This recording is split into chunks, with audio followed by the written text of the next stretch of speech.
Okay, John, we're ready to roll. I got the small one, that's what I got 15 sovereigns in.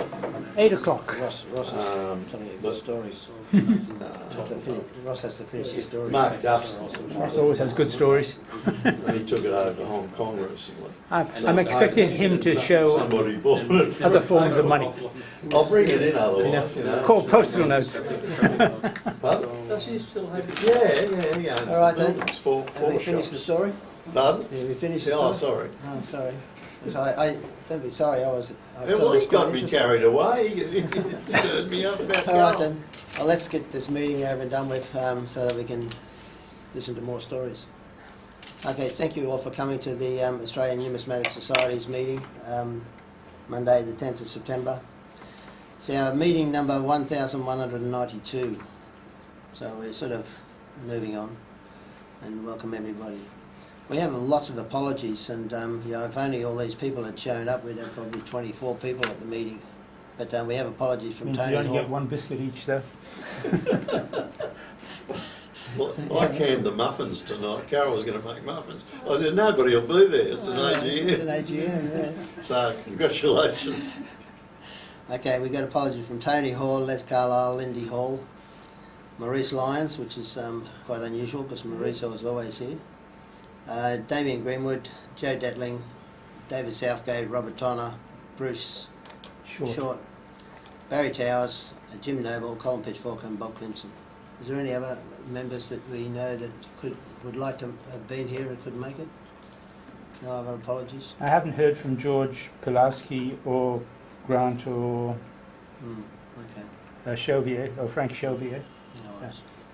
There might be an email sitting in my emails, but Yeah. We'll find out tomorrow. Okay, we'll just move straight into general business then.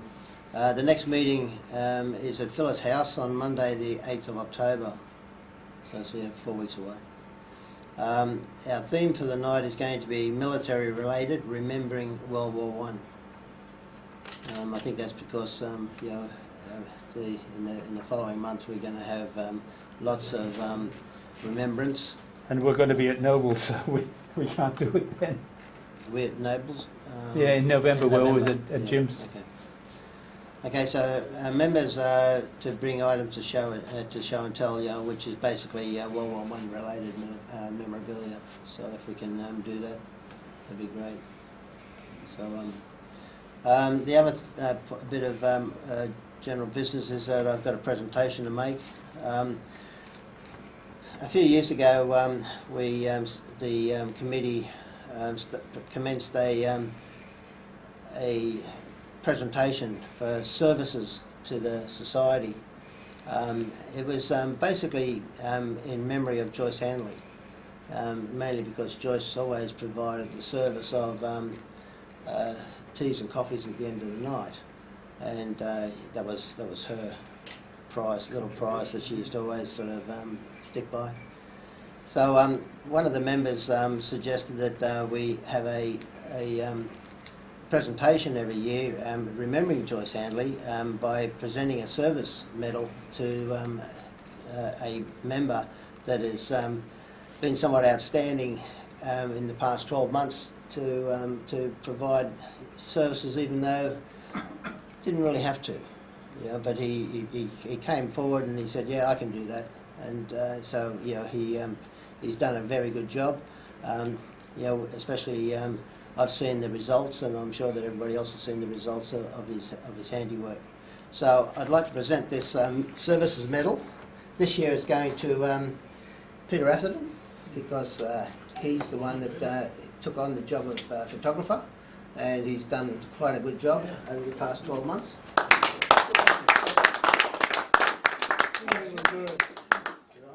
Congratulations, Peter. And he's totally surprised. Job well done. Thank you. Okay, there's your medal. Take a picture of it. Take a picture. Oh, you got to take a picture of yourself. Yeah, I'll take a photo. How about I take a photo of Peter with it? Yeah. What do we do, Peter? How do we take a photograph of you? Just press it, isn't it? This one? Hold it up, Peter. If you sit there, No, I'll, you're going to hold it. no, Go on, yeah. I'll set up. Right. No, I'm taking a photo of you with the medal. Yeah, he's just setting up for you. He's got to set it up so that he doesn't push the button. Focus on you, then swip it around. Just look where he's putting his feet. Ken, will we, bro? You've confused me by doing that. Come on, just take it easy. Well done. Oh, no, it's engraved and all. Oh, you'll have to have it out of the bag. That's the first one, is it? No, we've had it a few years now. That's about the 6th, I think, 6th or 7th. We have 20 of them, so So you hold one a it, year, Fiona. so 20 years. What you have to do is push that button. Yeah, I thought so. Where are you going to Okay, go? stand back here, Peter. Just stand back No, here. All right, just stand there. All right? a lot of glare. Is that all right? Yeah, it's all right. Yeah, just half press it and then, You'd be better off sitting down, wouldn't you, where Ross is, where You you, want to sit down? Yeah, All right, you sit down. you can sit down next to him, John. Yeah. you can show the medal too, Pete. Yeah, yes. Sit down, Peter. Sit down. but Yeah, you sit that down. is too close. Well, I'll get back then. I'll see how we go. All right, just. Be comfortable. Do you want to sit down too, John? Yeah, I've got a chair. Just stand. If you stand where Peter Cecil was, B. DeMille's production, this one. Whoops, I got one with that. That was a practice one. What do I do now? Hold it up. Oh, here it Hold is. it up. Yeah. Take 3. You happy? Yeah. 1, 2, 3. Smile. See if it came out satisfactorily. Yeah, that looks good. All right? No, Want a flash? do it again with the flash. you might be better standing up, Ross, where Peter was. Don't poke your tongue out this time. All right. We got it? Yeah. No, I want to see the medal. Yeah. That's it. Just hold it there. It's a lot of glare on it. That's pretty good, isn't it? That's good. Thanks, Yeah, Cecil. I'll have Put that in the bag. Be sitting there. No, Yeah, that's good. Yep, I can use it. You can use it? All right. Right. Congratulations. Congratulations, Peter. Thank you, John. Thank you all. Nominate Ross for the next one. well done. Thanks, Ross.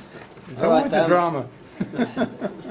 Mr. Drama. As everybody knows, and it's You're a probably good the reason why organiser. so many people sort of put in their apologies, because today's the night that we have our AGM. So we'll open up the AGM and we'll start out with the Treasurer's report. Okay. I'll hand this out in a minute. No, actually, would you hand it around? AGM for 2018, as seen as per the membership secretary. As per recent years, our membership numbers keep on dropping. As of the 30th of June 2018, our membership was 165, including 18 complementary members. Today it's 162, with a lot of members still to renew. I expect a steady decrease in numbers as we get older. We had a good year, even with not being able to fill our house in May. You guys probably remember we all came here in May and we stood in the streets and we finally went up to Hungry Jack's, or some of us did.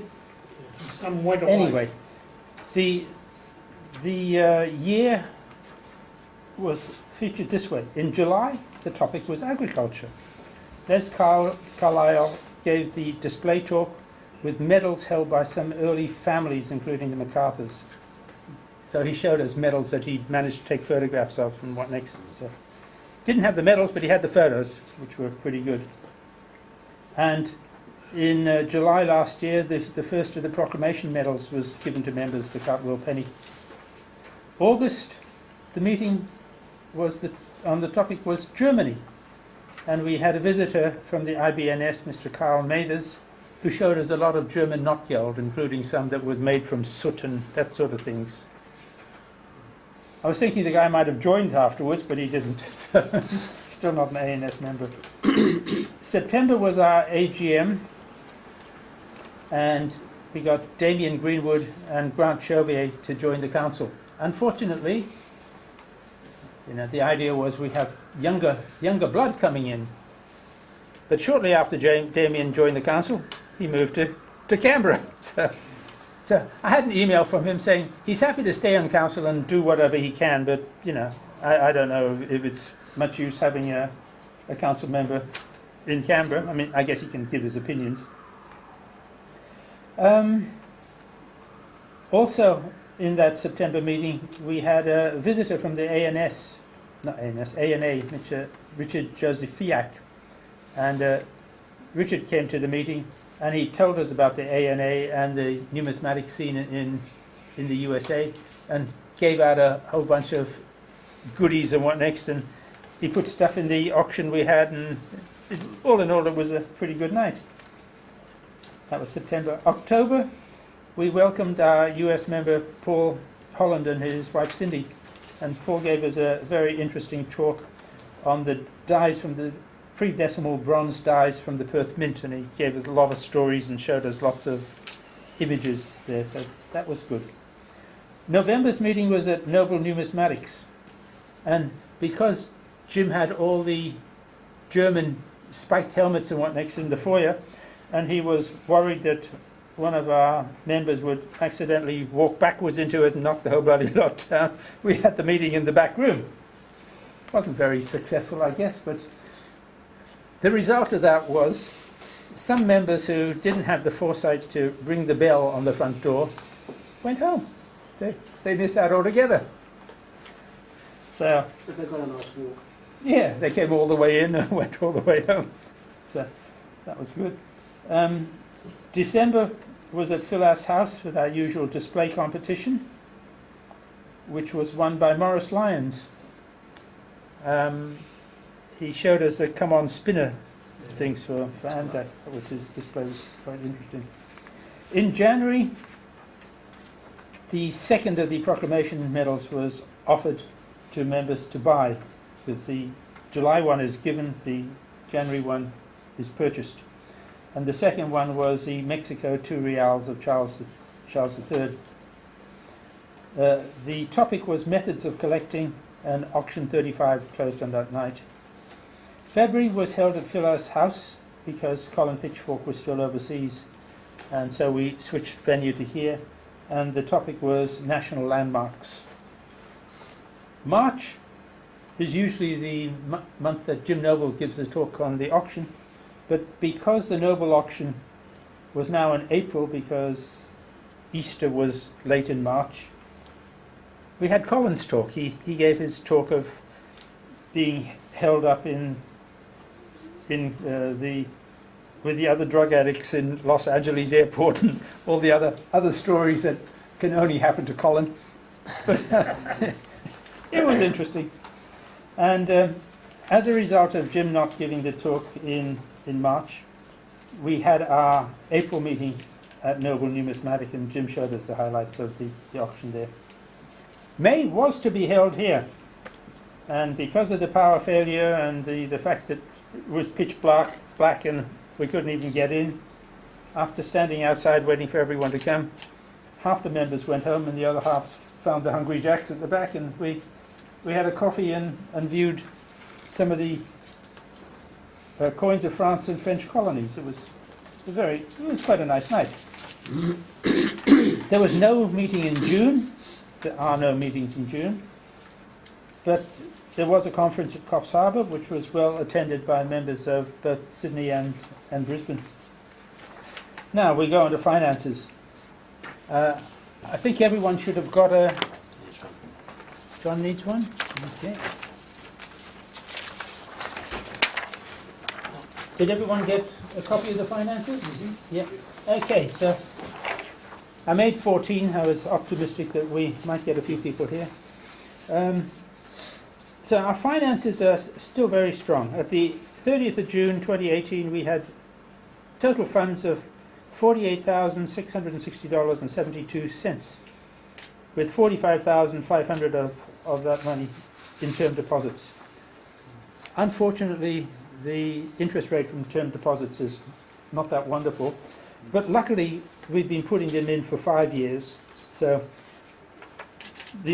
some of them are still getting more than 3%. I think the last one, which expires early next year, is getting 4%, which sounds a lot not today, but really he was pretty pathetic the way things were. Still, we had a surplus last year of $2,728, and that was only because we didn't produce a yearly journal. If we'd produced the journal, the cost of the production and postage would have taken up a lot of that money. We're in a good financial position, mainly because members do support us by buying the additional medal that we have every year. Like this year we had the gold medal for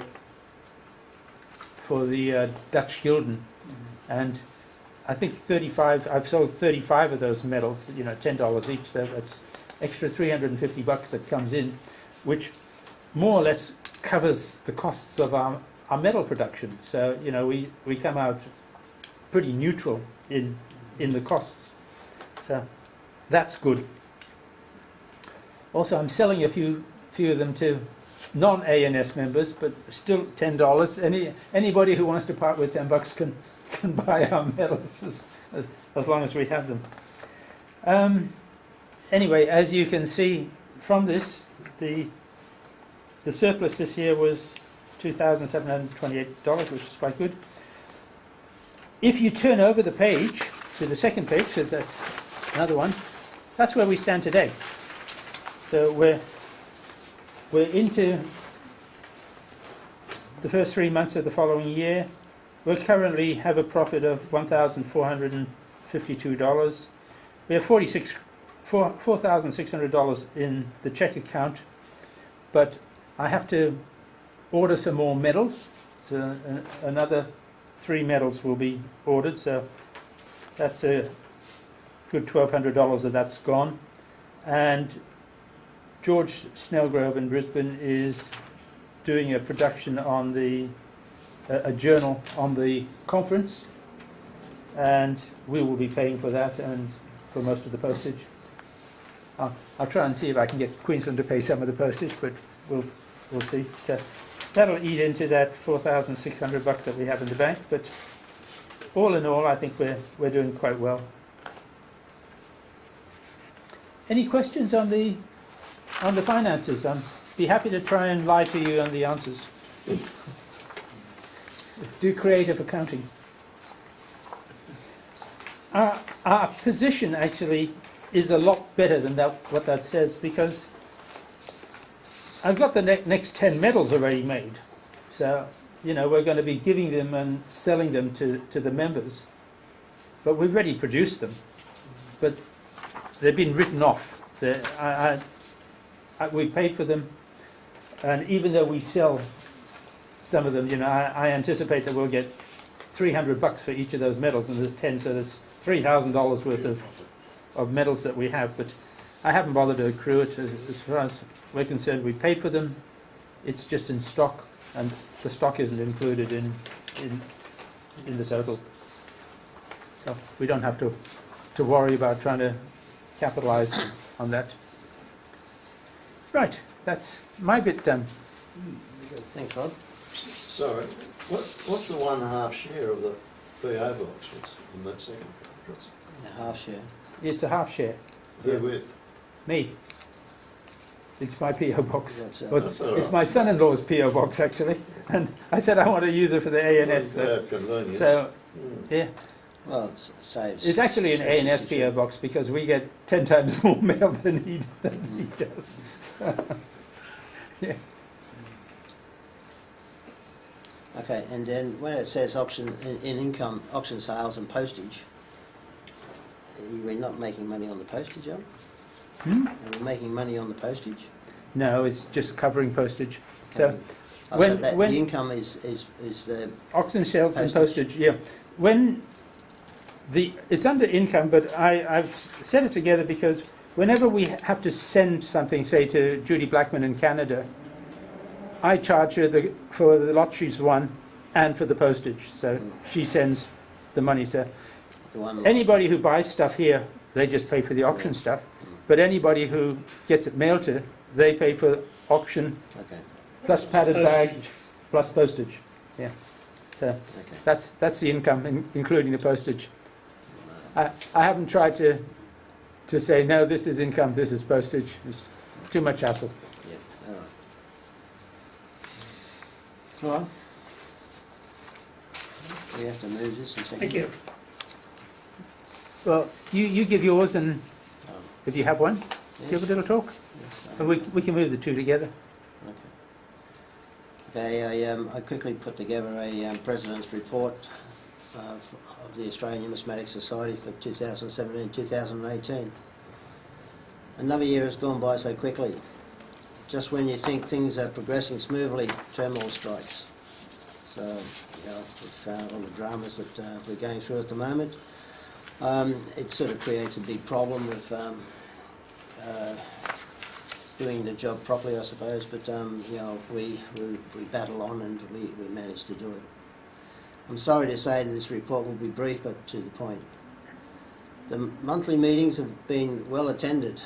The format of literature and display talks, as well as recent acquisitions and theme displays, maintain the interest of our members.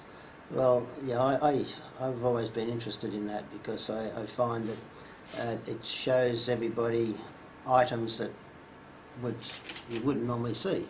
So I'm a real stickler for that sort of procedure with the meetings.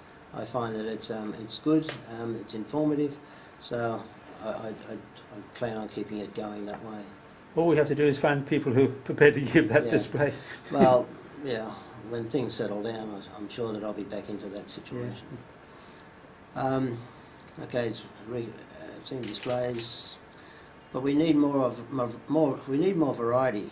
So if you have any items in your collection that you have been researching, consider sharing your work with others. You may find more information will be forthcoming. So like if you're sort of starting to sort of collect a certain theme and you're sort of just starting out and you're starting to do a bit of research on it, it's always a good idea to show people, show other members that that sort of work that you're doing, because other people say, oh yeah, I remember that, and then they can sort of help you with your research. Our 17th biennial ANS conference was well attended as usual, held at the Sanctuary Resort in Coffs Harbour on the 9th and 10th of June 2018. Members from both Queensland and New South Wales and a few from other states spent the time catching up with each other. And I think it was mainly South Australia. Peter Lane was Peter there, Lane. and Darren Burgess from Victoria was there. And Darren Burgess, yeah, so I couldn't remember their names, so I didn't include them in here. So catching up with each other, admiring the displays and being captivated by the members that presented a talk on their chosen topic. Those of you that have attended our conference will know you become more knowledgeable in numismatics. A full report will be issued in due course, or you can view various items on our website. The report has been collated by George Snellgrove from up in Queensland, so within due course we'll have a... He's almost got it done. We'll have a printed copy of it, so Yeah. we'll all be able to see just how much fun we had on that weekend. So, during the course of this year, Rod Seller has continued the mini auction, which is held at the end of our monthly meetings, with any unsold lots moving onto the online auction conducted by Rod a number of times per year. Look, we endeavour to do it every month, but when things go wrong, well then we just have to sort of say, sorry, we can't do it this particular month. So, but we will get back into that. So the online auction conducted by Rod a number of times per year, keeping the members interested, which is reflected by the top prices achieved on most lots, especially ANS medals. And you can see that in Rod's finance report, where the auction sales is like $3,095. You take away the auction vendors of 2,100. We made close on $1,000 in that year just by having auctions. Sorry, don't forget Yeah. the postage costs. Sorry? There's Yeah. postage costs as well that you have. Plus Yeah. postage costs, yeah. So it's So- still 500, 600, so it's Oh, yeah, 40%. well, still a profit. Yeah, a lot of the items in the ANS Yeah. auctions belong to the ANS too. Some of our own medals that we put in and sell. They're the ones I always get Peter to pay a big price for. The gold one. Yeah, he has no, unique Peter, items. No, Peter, you didn't buy that service medal. You earned it. Okay. Thank you. Sorry, Peter. Okay, thank you to all those members who have participated in giving a talk during the last year. I believe that the strong membership base and ongoing interest in the ANS's activities shown by all participating members will continue through to 2019. Thank you. Right. Right, would somebody like to move that the two reports be Yep. there? Paul and Pat. Pat. Okay.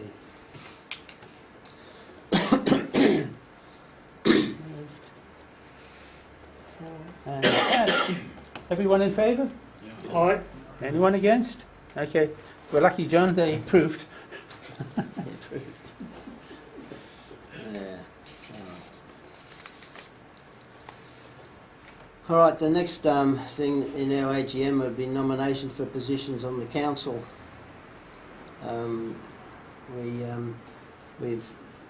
I've been informed that Peter Atherton and Lindy Hall have offered their assistance in the council, so we're going to sort of take them up on that. You know, I read the email from Lindy saying that she's no good as a secretary. She's no good. She's no good. She's an English teacher, so She's she an can English correct your teacher. spelling. That's about it. But look, I welcome Lindy to the council because it's I'm sure that she'll sort of take an interest in doing lots of things for the ANS. Anybody else interested in joining? Anybody else is interested in? I mean, ideally, you come to the meetings and you have email. Those are the two criteria. As far as nominations for the positions of the executive, well, John, are you happy to I don't think stay again? anything's changed this year because we've had discussions and it looks like you're stuck with me again for 12 months. Yep. And we welcome Rod looking after the show. We anyway. haven't heard from Rudy, so I would suggest that Rudy is no longer interested. So, and unless people come to the meetings, forget it. So Yeah, you got to remember Rudy's now moved to Blaney. to Bathurst, yeah, Blaine. Blaney, so it's a fair hike for him. I would say that there is a vacancy of vice president. I haven't heard from Matthew, but I'm pretty sure he's happy to stay on as sort of probably minute will. secretary. Yeah, but I don't know. Yeah, he tends to sort of have good intentions and he tries his hardest to get to meetings, but there's always something that goes wrong for Matthew. So that's where we stand at the moment as far as positions in the executive. They haven't changed. Tony's happy to stay on as on council. Mm-hmm. So on ANS Council, we have Tony Hoare, Peter Atherton. I think Grant probably would be happy to stay on, but I'll double check with him. Grant Chauvier. And Damien. Well, Daniel's in Canberra, but Damien. he's on the email and the answers, so we can leave him on. But if anybody else would like to be on the ANS Council to give your opinions, You still have, ideally is come still up. have meetings in Jim Noble's office? We don't have any Don't meetings have any anymore. meetings. It's So all the only it's all done by requirement email. is be well, look, you put me down for the odd job, Okay. nothing permanent, but. The odd job. Yeah. So you want to- I'll tell you a little story about odd jobs. When I first started, Occasional, I mean. when I first joined the ANS many moons ago, probably back in the 90s, I think it was, wasn't it, Rod? Yeah. And I was very enthusiastic and I was very interested in the society. And I thought to myself, if we advertised a bit, we could probably get a lot more members. And I put it to Rod that day and he said, I laughed. Right, your job is publicity officer. And that's where my committee position started. Because You open your mouth first, suggest you do it. you sort of say anything and you're in it straight away. Well, you know, you want to give it a go there, I but remember that I have had an extensive period as editor, and I feel my editing days have passed me in terms of the effort required. Yeah. But I'm happy for the odd job, you know, special thing. good. Okay, during on that weekend of the conference, I quite enjoy the conferences because they're good fun. They're good, you know, like you get to talk to the people, you know, to all our members, and you just have a great time. And I got all sort of really enthusiastic, and I had a lot of ideas as to, you know, the future of the ANS. Unfortunately, at this point in time, I can't do anything because I've got family issues. So when that all subsides, I'll probably get back into doing things. So I suppose all I can say is within time, you know, things will improve. So that's what I can do. All right. Well, if everybody's happy with me being president again for another 12 months, I'll close the AGM and we'll move on to the normal topic of the night, and that is odd coins and other forms of money. That's including recent acquisitions as well. So let's go with that now. Is there any other stuff that you wanted to say, Rod? No. All right. Well, odd coins. Anyone? We'll start with David. We'll start with David and we'll work our way across. I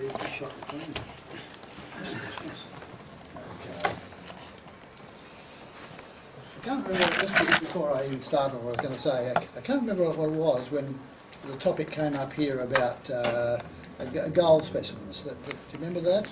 Came up and we talked about, there was some old photographs of someone holding a big gold specimen. Well, I did notice today, and I don't know how many of you saw it on the ABC website, about the discovery in Kambalda just yesterday or something, about this huge reef of gold. Yeah. 3 foot by 3 foot and That's worth right. millions.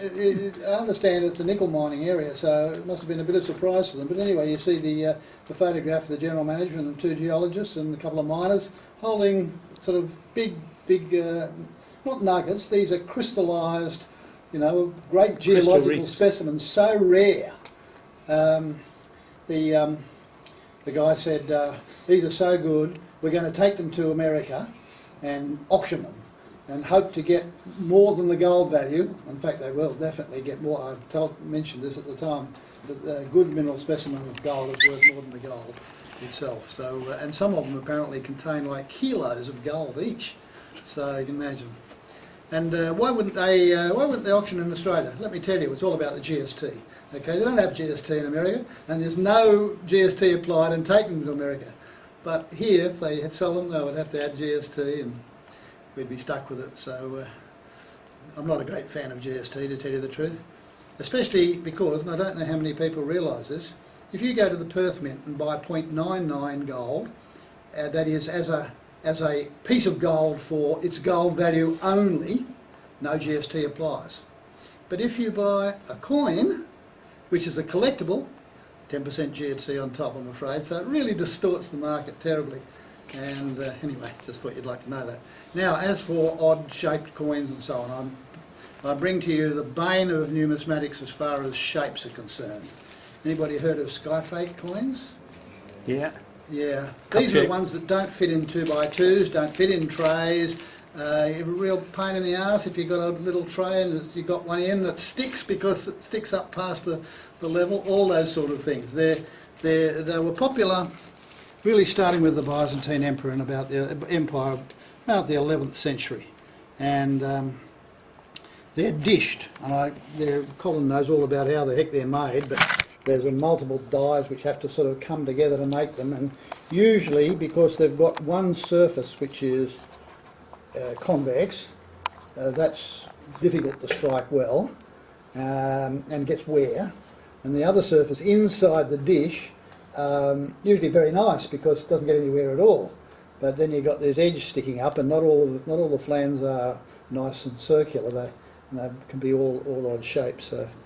But if you haven't seen them, I've got a gold one here from the Byzantine Emperor in about the 11th century. And I'll have to take it out of the little packet here, but a rod to show. But now, conventionally, the obverse is the convex side bit that sticks up. One that gets worn. Yeah, and more often double struck too, because it's just, you know, how you would do it. But I don't really know why they decided to do this, because the history of coins was that they never had them before that. They're all flat, and sometimes the Roman coins which preceded these things were dumpy, but flat generally. But people with the flat coins often probably folded them, bent them, and wrecked them otherwise. Well, these are impossible to fold. That's probably the one advantage of it. Anyway, let's just see what this one is. It's not a buttery gold. Clearly, it's not 24 carat. Even though the name for these things in gold was called the hyperperon. Hyperperon means ultra pure.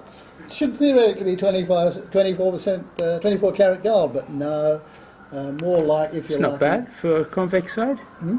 So That's the convex side. yeah, that's quite good. Christ seated there with the halo round, and I see E to C, is it Christos basically. What period, David? What period, roughly? Period? Yeah. 11th century. Yeah, so like 1040 or something like this. They started before the Crusades and went on after that. So these are Byzantine coins, late Byzantine coins. Flip it over, you'll find that it usually has Jesus Christ on the one side, will have the emperor, often sometimes standing with somebody else. So this is the Emperor Nicephorus. See, it's got a couple of cracks in there which spoils it somewhat, but otherwise it's quite a nicely presentable coin. But you can see what I mean by the difficulty for collectors, and to make these for collectors, they're made for use, of because you can't put them in 2x2s without having a big, high rail lump, or it's just storing them is difficult. And you can't, didn't even make them so you could sort of stick them one on top of the other like a whole lot of cups in a way, because they're all the same diameter, so they didn't fit one inside the other properly. Can't you hit it with a hammer? Yes, and that has been done. Yeah. Now here's another one. Now, the in Byzantine coinage, one of the important dates to remember is 1204. 1204, the Fourth Crusade got diverted to Constantinople and attacked and sacked it. And this weakened the Byzantine Empire so much that ultimately fell to the Turks. So you could say the Christians really, Christian Crusaders, destroyed, the initial destroyer of Constantinople, and made it impossible to protect. That's why we have what we have today. This, however, when the Christians took over, there was two groups really: the Venetians and the provided the boats, the ships, and Italian Crusaders, or Frenchmen and a few others too. But they all they divvied up the whole empire between them, and became a Latin emperor of Constantinople from 1204 till about 1267 or something like that, when the Byzantines won it back. But while they were in exile from Constantinople, they formed another empire in Nicaea, and what is now Turkey, Iznik. But Nicaea, where they formed the Nicene Creed in the days of Constantine. And this is quite a nice example of one from the kingdom of Empire of Nicaea. This is in silver. Okay. Now, whereas the gold ones were called hyperperon, the silver ones were called aspron trachy. Bit of a mouthful, but trachy for short. But there's also bronze trachy's, and they were similar thing, and they were very used throughout the Latin Empire. So you can see there's some sort of die here, slipped a little bit because Christ's chair is higher on one side than the other, and so is he a little bit, but not too bad. The other side's much better, the interior side. George Lascaris it is, and he's the Nicene emperor there, and I've just forgotten who the saint is with him, but it's a saint. And you often get two figures like that in this type of coin. So you can see it is an odd shape. Now, to cut a long story short, they started in the 11th century, and about by the 14th century, no, they didn't make them anymore. But I bought two others. I bought two others along. Yeah, one, an interesting one of the Normans in Sicily. It's a period about the same period, 11th century. And this one here is a Norman coin called a ducalis, a Norman silver coin. Normans had in their hierarchy of coins, they had gold tari, derived from the quarter dinars of the Arabs, and they had this sort of odd silver coin, and then they had a lot of bronze coins too, which were normal sort of flat bronze coins, but thick things. But this silver coin is a Skyfate one, and once again the portrait of Christ on the convex side, on the concave side two figures, one of which is the famous King of Sicily, Roger II, on this side, the right, and that's his son, also Roger, who didn't survive to become King of Sicily, but was Duke of Calabria. So that's an Italian coin rather than an Eastern Empire coin. But you can see the same shape. Okay. And lastly, and this is quite a rare coin, an interesting one I think. Are these hoard coins or out of collections? Are these hoard coins? They may have formed. I couldn't tell you which hoard they came from, but yeah, I bought them all from auctions. They're everywhere. They're not. The Byzantine ones are not that uncommon. I mean, as you know, there are many Byzantine coins which you only pay roughly bullion for. Amazing. If they're not very good, but these are all numismatic coins, aren't they? They're quality coins. Here's an interesting one, as I say. It's a little bit less gold than the others, but you can see there's the faint goldy, yellowy kind of colour there. Once again, the famous obverse of Christ seated. Not sure what it is he's holding in his hands there. Some sort of medallion or something, or is it just his knee? Probably just his knee. And Jesus Christus on the top. And just flip it over. Here we are. Here's the King of Cyprus, dressed up as a Byzantine emperor. And is Henricus, you can read that very clearly, Henricus Rex Cypri. Henricus, King of Cyprus. And these were minted in the 12th century. So how did Cyprus, as we know it, come to be? Conquered originally by Richard the Lionheart on the way over to the Holy Land, 1290 something. He sold it to the Templars, who sold it to the displaced king of Cyprus, Guy of Lusignan. The Lusignan dynasty was founded in Cyprus, and very important after all the Holy Land Crusader positions were lost. Everyone moved over to Cyprus, and that was the heyday in the 12th and 13th century. But in the 12th century, they're fairly uncommon, Cyprus coins, and this is a 12th century one. And eventually it got up to the 13th and 14th centuries, where Cyprus coins became more common and just ordinary, flat types. But I bought that from one of Jim Noble's auctions. Haven't seen one since. And what was it graded as roughly? What do you grade that? That's a terrific coin, actually. You hardly ever get them in that condition. I don't know, a good VF at least. On the other side, Even the other side's not bad, is it? It's very hard to take photos because even as you see now, you get reflections from the whole thing. I've never been able to take a really what I call good photograph of it, which shows it clearly. But no, and what you see with these is so many of them have holes in them. They've been pierced, and that really, takes the value. Probably necklaces. Yeah, that's right. They probably use it as a necklace. I'd say they're, judging from the colour, they're about sort of 6 to 8 carat gold, and the rest are silver. White bezels they were called, bezel block, and that was. So that's not electrum. I'd call it electrum. Yeah, I don't know. Some people just use the word electrum for natural electrum, which is stuff found in alluvial deposits mixed with amalgams of silver and gold. other people think that anything that isn't 24 carat and isn't 0 carat is electrum. I don't know, where do you draw the line there? 9 carat gold I would definitely call electrum in that sense. 22 carat gold, definitely not. That's closer to gold. Depends, I suppose, too, whether it's alloyed with, as sovereigns, imperial sovereigns were, that was alloyed with copper, whereas Sydney Mint sovereigns were alloyed with silver. So in some sense, Sydney Mint sovereigns were electrum too, but close enough at 22 carat to be gold. But yeah, but you can still see the colour. The colour of Sydney Mint sovereigns is pale compared to 24 carat gold. I mean, I love the colour of 24 carat gold. It's too soft to use, unfortunately, but it's pure buttery yellow. It's a fantastic colour.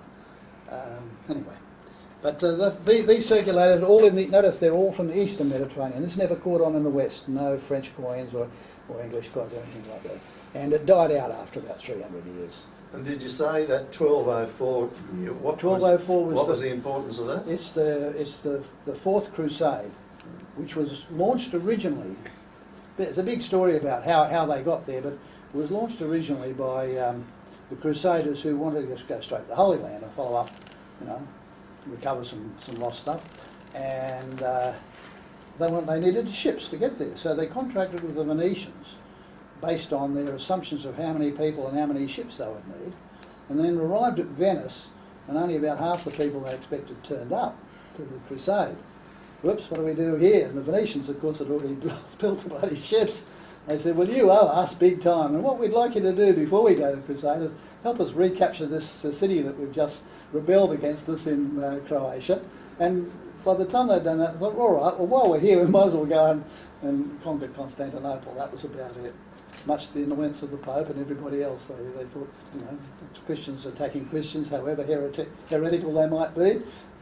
Yeah, but after they captured Constantinople, I thought, well, Crusaders wanted land, they had land. Yeah. The Venetians wanted control of the ocean, well, they had all the islands. Why go to the trouble of going to the Holy Land? Well, that's probably true, John, and certainly after the divvy up, after the Crusaders were successful and conquered the place, the sort of Crusaders, not the Venetians, the Crusaders, all they wanted were territory. Well, that's the last thing Venetians wanted. They wanted strategic ports all the way around the Aegean. That's what they took. And so it was a complementary division of the... Yeah, but, Venice is full of spoils of the 1204 theft from Constantinople. The great bronze horses there and everything. And if you've been to St Mark's, you'll know how utterly Byzantine that is. From these things, and I remember going to Sancta Sophia in Constantinople, and there carved on one of the balustrades of the great cathedral there is Enricus Dandolo, which is the Doge of Venice who led that crusade in 1204. So yeah, interesting thing. But look, yeah, these are a very fascinating history. They're lovely looking, but they're difficult to store, and for that reason alone, many people don't like collecting them. Anyway, all right, I'll leave those here. Thanks, David. Graham. No. Ross? Yeah.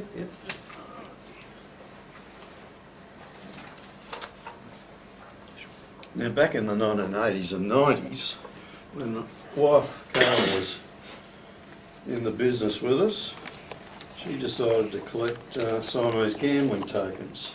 So I grabbed a couple out of her collection. And these, like what David was saying, these are hard to store too, but anyway, we'll pop them down. There's a myriad of them. There's some interesting books read them too. But I was in and they're made out of it. There's various metals in that they're made out of. Here's some we bought at auction that need further research. These are metal ones. These are porcelain, and seen them in probably later issues in plastic or whatever. But they're certainly popular over in Well, they, as I say, they're called Siamese gambling tokens, so it's now Thailand, I believe. These were around Ramus III or whatever. But she took a fancy in them when we were down the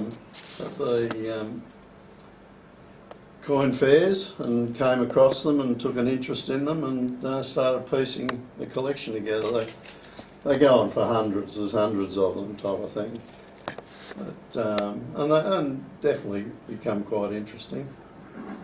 There'd be a lot of forgeries as well. But, yeah. So they're all ceramic, are they? Or They're which? ceramic? No, well, a mixture. There's some metal ones in here.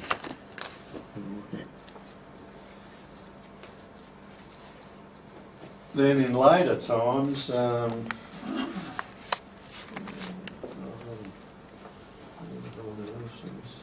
So what period was that price? you've got. I really just when I saw the thing tonight, I'll bring a book on them and explain it a little bit more on another time, I think. But it's not my subject. She's now a mad mad quilter. So I don't get a lot of sense out of her on those. But she still likes to look at them from time to time, as we do with our collections. We pull them out, don't we? Yep. These are another form of money that you won't, or were, that you won't see a lot of. Postal notes.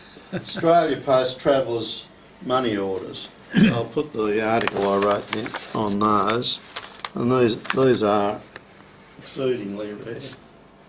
And they, for a brief period from, I think it was 1990, whereas the issue withdrawn 1993, and it was introduced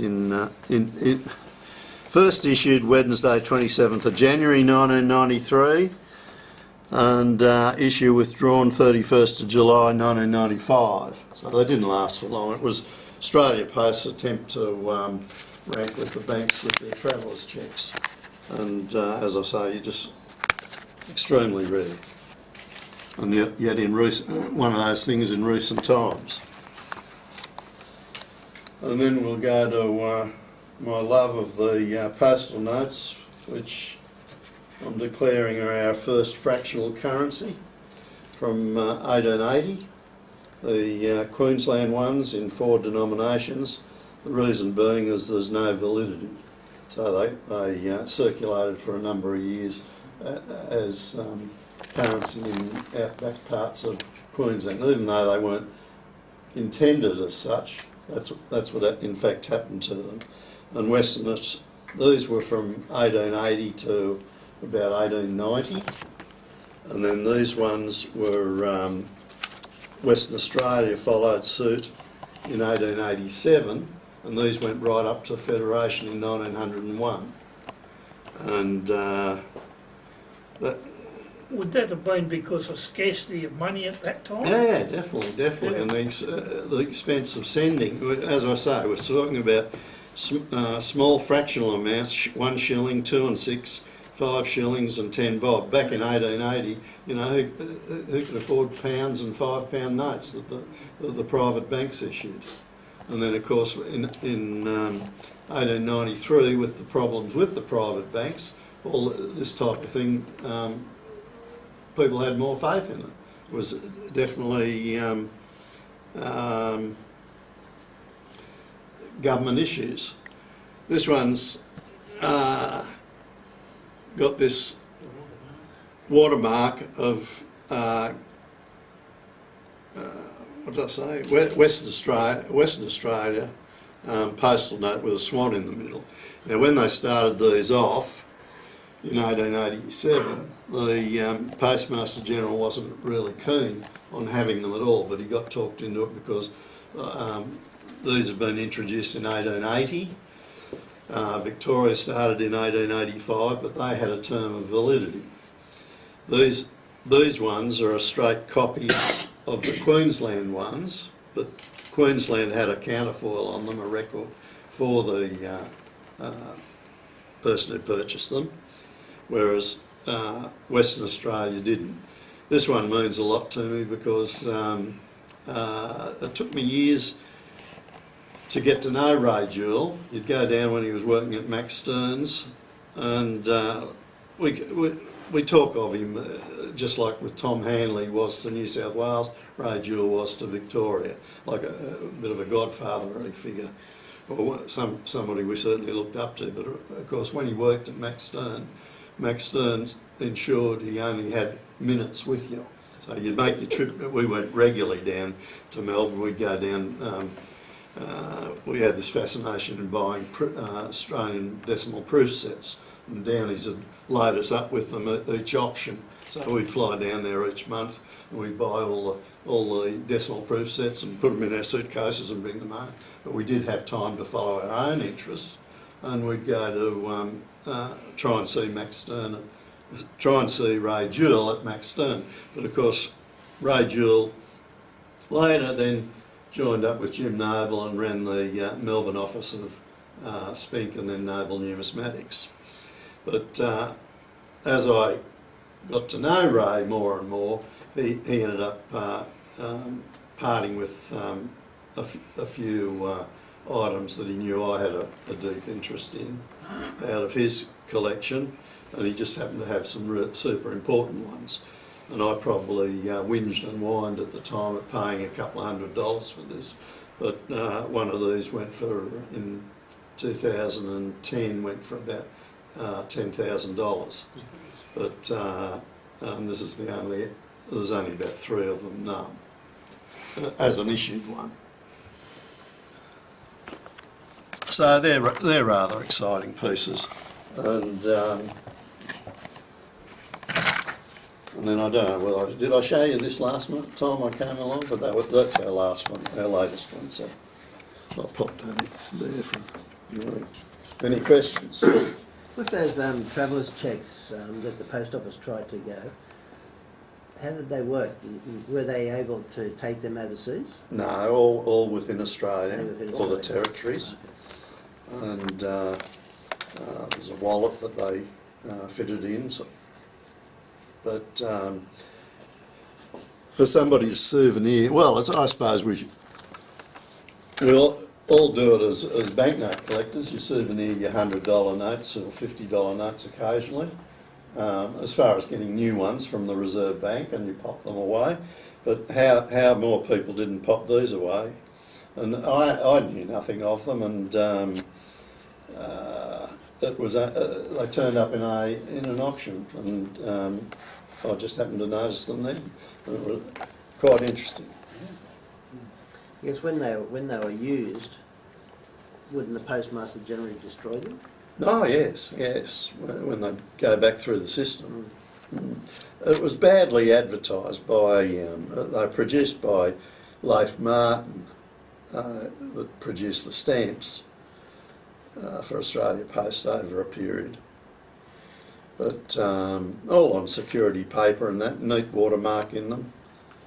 What I was going to say about the West Australian postal note though was the first ones that they did in 1887, as I say, they copied the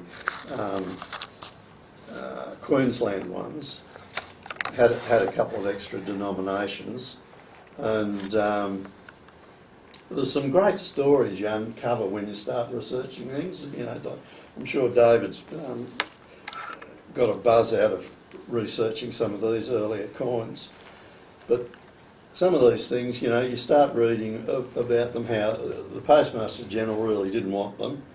Then he got voted down, and they did decide to go ahead with them, but they wanted nice ones, so they got them designed and printed at Delarue in London. But of course, when the shipment came out, of all the postal notes, after they'd approved them and had them printed by Delarue, I think they got delivered at Albany. I'll have to review this one. I think they got delivered initially at Albany, and then they were supposed to get up to Perth by rail or something, but they went astray. The whole shipment lost. So you can imagine how the balloon went up, sort of thing. And anyway, they ended up finding them. I think they were in some sort of box with nuts and bolts or something like this. You know, just wrongly. It had been changed over, been moved into another department. But you do get enjoyment out of some of this research. And in fact, I've got a fellow at the moment in London that's deeply interested in Western Australia, and he's got the Delarue records, and he's been able to get serial numbers and such as how many were printed and when they were. And the first ones they printed, as I say, they weren't sure, so they got printed on watermark paper that said postal order, and that was a common paper that was used by the Crown agents for within other colonies that had introduced postal orders. So on the good West Australian postal note, and you hold it up to the light and it says postal order. But as I say, they were done that way because to try and save on money, to see if this new system would take on within the colony of Western Australia. Is the swan on there, is that a stamp or an actual postal? Sorry, which is that?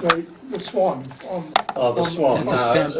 They're part of the dandy roll when they a watermark. Yep. That is made in the manufacture of the paper.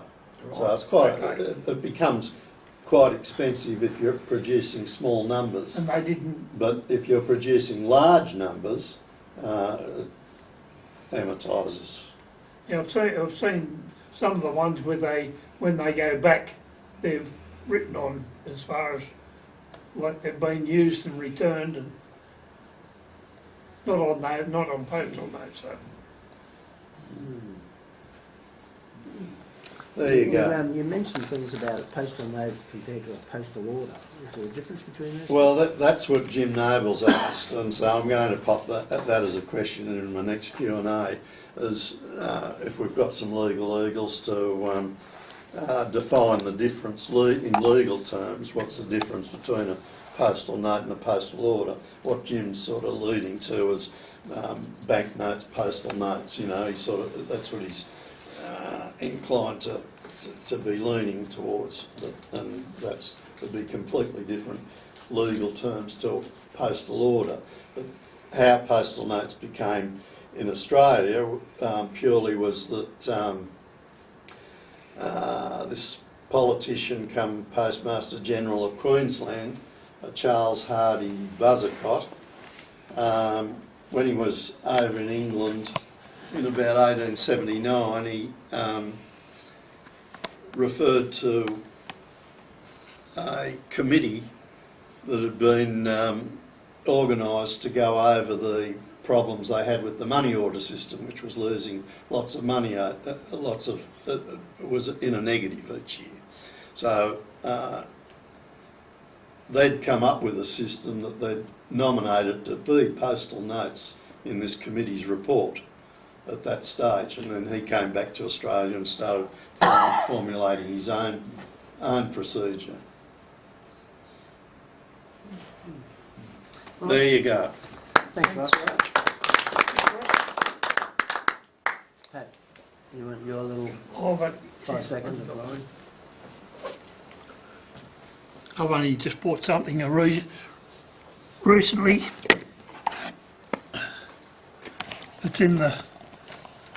It's Governor Phillip with all the ships that came out on the first fleet. It's in a. Yeah, just put it under that. At home I've got.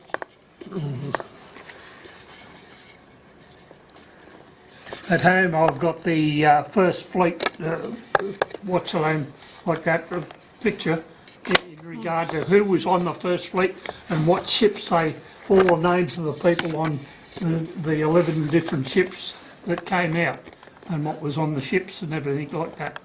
And what they brought out as all the goods that they came out, like shovels or pantyhose or things like that. Or convicts. Yeah, for the conviction. That's all they brought out with them. So who made this medal? Is it a medal or a Perth mint shop, is it? Looks like a The Perth mint, first doesn't it? fleet, It's a silver, so it has to be Perth mint, surely. yeah, the Perth Mint, yeah.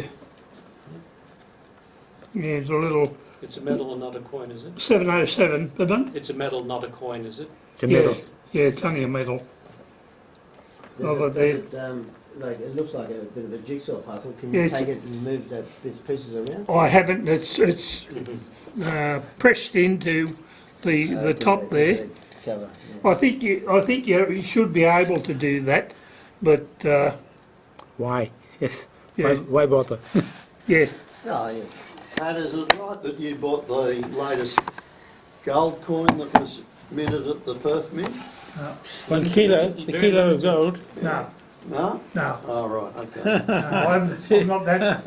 I just want, we haven't heard much about that. Or, you know, Rod's, you know, normally, $100. yeah, it's a Bit little more more than than that. Yeah. A kilo of They're gold is valuing worth, it at a few million. yeah, it's worth a bit of money. There was a thing on TV the other day, and I'm Has sure it? that we've seen it before, where they had somebody talking. I think it must have been at the Perth Mint, because they had a gold bar, and they said whoever can pick that, I think it's 1 kilo of gold, but because it's on an angle like this, they said if you can pick it up, you can have it. And everybody tried to pick it up, but because of the angle of the sides, your fingers would just slip off. Couldn't you get a scoop underneath it and say, yeah? Well, that's what I was thinking of. You have a long fingernail and you just flick it up. But anyway, that was a bit of a little article on TV about it. But yeah, it's strange how you sort of, you know, you see those gold bars that have always got that angle. Maybe they sort of figured they'd do it that way to stop the thieves from just picking them up and running. But yeah, okay, you're on. Excuse my voice. It's all right. Yeah, that's interesting. Beautifully done, isn't it? So I've got 2 coins. Two coins. Okay.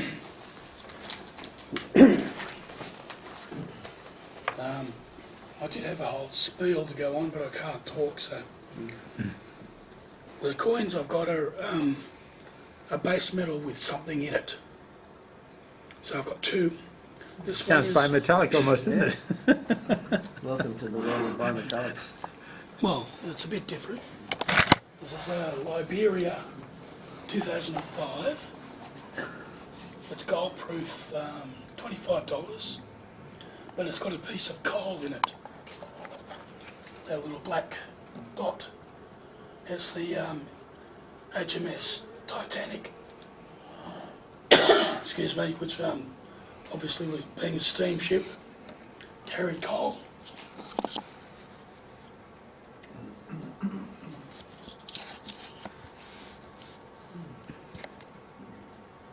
And the second one, So that coal is from the...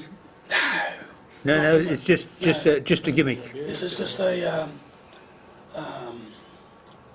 commemorative coin for the expedition team that went to the Titanic, Where was the coin struck? Excuse me. Liberia. No, but it's not from a Liberian mint. Oh, no, You don't know I that? haven't found that out. Okay. Interesting, Liberia's a fairly new nation. It's only a couple hundred years old, and it's formed from the Freed slaves. returned slaves Yeah. from America. So before that, it used to be called the Slave Coast, Yeah. or the Ivory Coast, or the Gold Coast, because of the minerals found there. Yeah. So it actually, I think it was 1822, it became Liberia. And the American president who organised it was James Monroe, so And the the capital capital is Monrovia. Monrovia, yes. Interesting place. So it's called Liberia for Liberty. Right. That's the reason of the name. This is my recent trip to Alaska. And again, it's just it's a silver proof, not a coin, but a medallion with a little gold nugget in the pan of the banner. So another interesting one. So I've got a granddaughter going up there now. Oh, yeah. She's on the way. Anchorage. I should have wanted to know about that. They go to Anchorage and Yeah. the Alaska Mint's there. So Yeah. it's just nice. Phone them up and tell them. Pick up the bit of gold for me.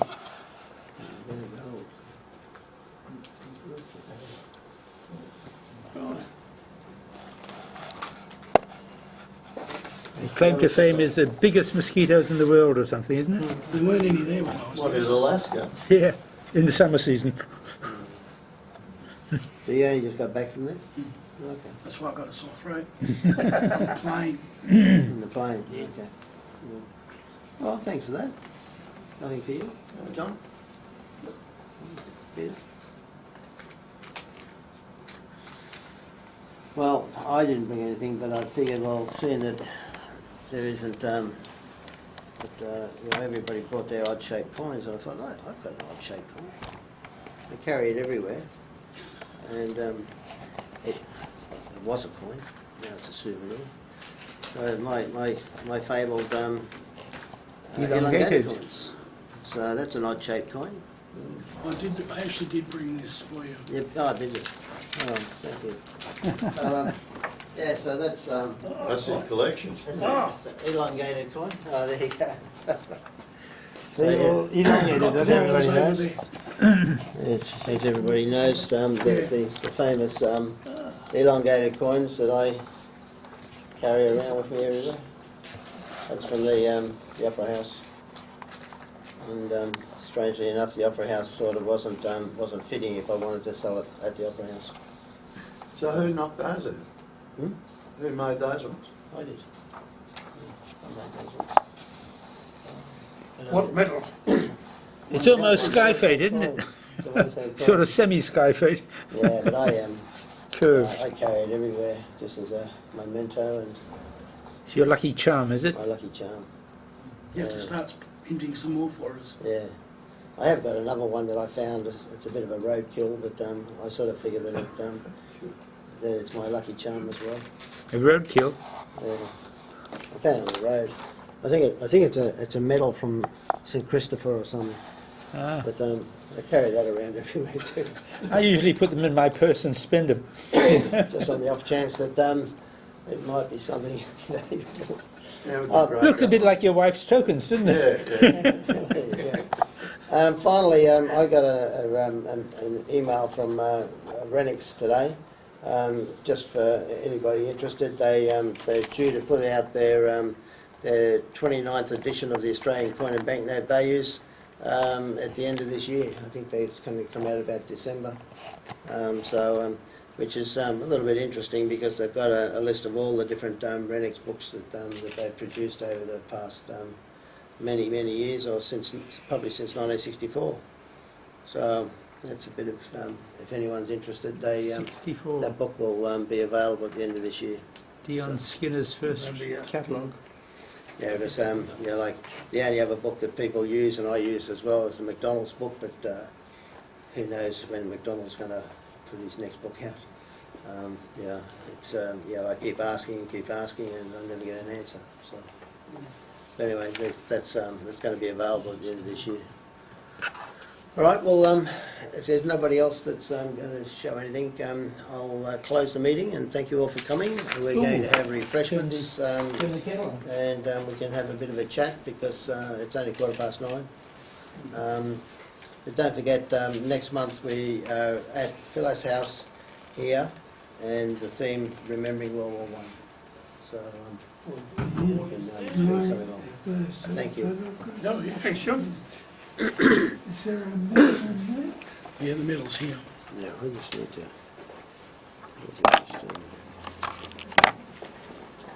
There you go. Can I take a picture of your... Just before you go, let me write it down. Ian? Yeah. Can Liberia. That's the production of your Yes, yes. This one here, David, that's the one from Cyprus, isn't it? Yeah, that's the Cyprus one, yeah. Yeah, it's my friend of mine that I work with. He's from Cyprus. Quite scarce though. Huh? It's only 20 bucks to join and then That's I think it was a good no investment. annual made there fees. It's because pretty good. they get really expensive now. Options. Thank you, sir. I keep signing people up. To buy anything in Australian dollars now, I mean, as we know, they're all heading towards worthless. Oh, well, actually I'm losing because the last lot Yeah, that's good. it cost me 22 bucks to send it to. It's It's all right, 10 yeah, pounds like you sterling. just said, because it's in the concave. And the legend is very, very readable. Some of these others, the legends are there. They're in Greek often. Yeah, not always. Sometimes they're Latin, but they're tiny letters. Yeah, you said this was gold as well? You said that was gold as well? Well, pale gold, you know. I'd say more silver than gold, but certainly not gold in it. You can see the colour of it. No, Whereas this one probably gold. This one's probably 18 carat or something like that, judging from the picture. You said it was sort of, Not hot. You'll have to try and pick it out. I It tried was, to before. and it was King. You should be all the same way. It turned out they should be, the little people should be standing in their water. Yep. what's their claim to fame? They got gold there too. Yeah, they're all the same way. That's what it was. Is it any extra Was Alaska worth going to? dollar coins? Yeah. We were going to sail up from Victoria one day. No, it was $2 points. $2, yeah, the Victor. Yeah. It's all right, no problem. And what was it? King Henry? Can I have your Henry, yes. Your address? Henry See if I first. can send The it. first. You can read the Henry? What, from Vancouver, I think. Yeah. Okay, because I mean, He was living on Henricus. Henricus. Okay. You can get them for $5. well, you can get them probably Yes. for less So than that's Cyprus? Joe Rex Detling or King, Rex. Cypriot of Cyprus. he has Okay, so Henry, Joe Detling King has of Cyprus. Joe. Pretty straightforward, that one. Because he was telling me the other a couple of weeks ago that a cousin of his is still in Cyprus. That's all right, He's no into problem. Of course, I can see that. making medals and Pat, I was actually thinking about Oh, it'll be interesting. I'm coming Send back. him a picture. As I say, they're rare, and that's a very good one. so you reckon that's around about the 12th century? 12th century, yep, in the I tried to when 12, 13, maybe 13. That's the thing. When was Keith? No, 12. Yeah, 12. No, 13th century. 13th century, because Cyprus was conquered in the late 12th by Richard the Light. This is where So this that's one that I was 1190. So these were the 13th century kings. So the first century, the whole. the Holy Land was intact, and Cyprus was a nice little isolated outpost. I've got a, Once the whole Palestine fell to the Mamelukes, the Egyptians, Cyprus was the only possession they had, so they all crowded into that island. more in our cupboard. All the names. Well, they're all ferries. Flatter coinage then was struck, and more ferries like in Sydney had them. band style coinage. And they're more common, some are. I used to catch them. 13th century very scarce, 14th century fairly common, 15th century is scarce all over again.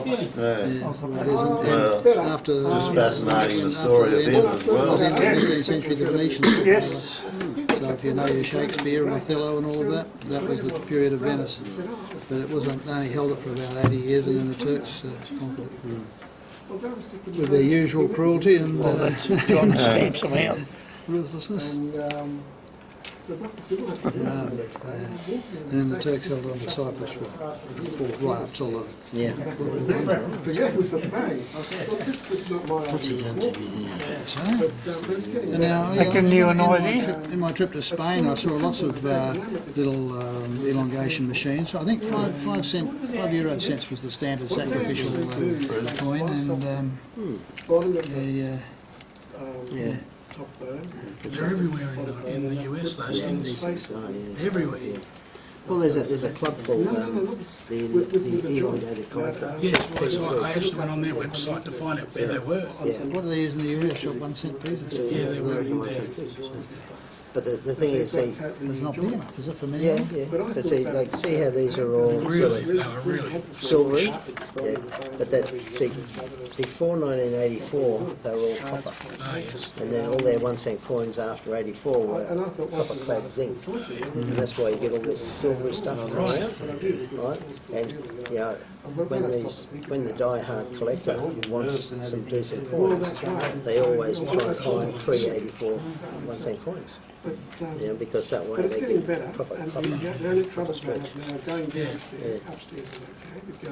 But it's really strange that, yeah, like, there's a lot of collectors out there in America, but yeah, this sort of hobby That's always 1 ounce. suffers from the short Oh, ride. I think it's more than 1 ounce. No, 1 ounce of 99.9. Yeah, it looks a lot more than 1 ounce.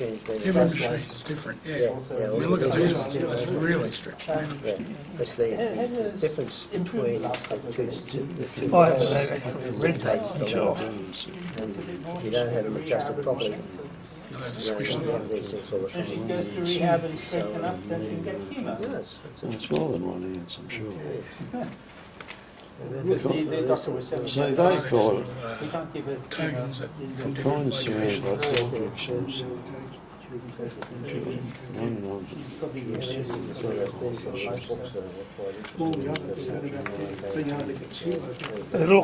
It must be thin, pretty thin. Oh, I Be see. that. Right, That's what I right. would say. Yeah, you might be right that Yeah, way. well, there's different That's chemos for it. different things, so, yeah, you see, I mean, some people say you Right. I'd rather die 2 months earlier and go through that, yeah. I don't see. this thing here. 10 ounces. 10 ounce. 10 grand, wait, no, 10 grams. What do they call it? That's ridiculous. The middle one could be one. No, they're saying there's a medallion and a coin. That'll be the medallion, wouldn't it? Yeah, the coin would probably be an The ounce. coin's 1 ounce, yeah, Yeah. right? When I first started But- doing it, it was 2001. Well, that's supposed to be even less. It's only supposed to be 10 grams. Must be wafer thin. It's incredible. I guess if Probably got nothing on the back. If they strike something like that, we couldn't get this out, right? But see this, see I'm looking at that and I'm saying It'll it's got to come be out. more than 1 ounce. It'll Yeah, come no, I out. don't really. But they're saying that whole thing only weighs 10 grams. He started out Medallion, 10 grams, whereas the coin is 1 ounce. so then he brought a whole But that's not the coin. coins over. Each one might be one Then he ounce. started just getting blanks. You know, I think he just rolled the blanks. Silver content, 0.33 troy ounces. Ah, that makes more sense. Well, I haven't got my glasses. Third of an ounce. That's what I was, but that's not much either, a third of an ounce. No, that's a third of an ounce. Yeah, So that's only that 10.36 yeah, grams. that'd be right, yeah. Which is, For that? No, it's just for doesn't look right, does it? No. This is very thin. Well, that's what Pat's saying. the travels. I haven't read that before. It's astonishing that they can stamp that on something so It's thin. almost like an embossing on a bit of silver foil or something, isn't it? in Alaska, so. Yeah, that's right, isn't it? I like my transfer. turn this off, I guess. Oh, sorry. This sales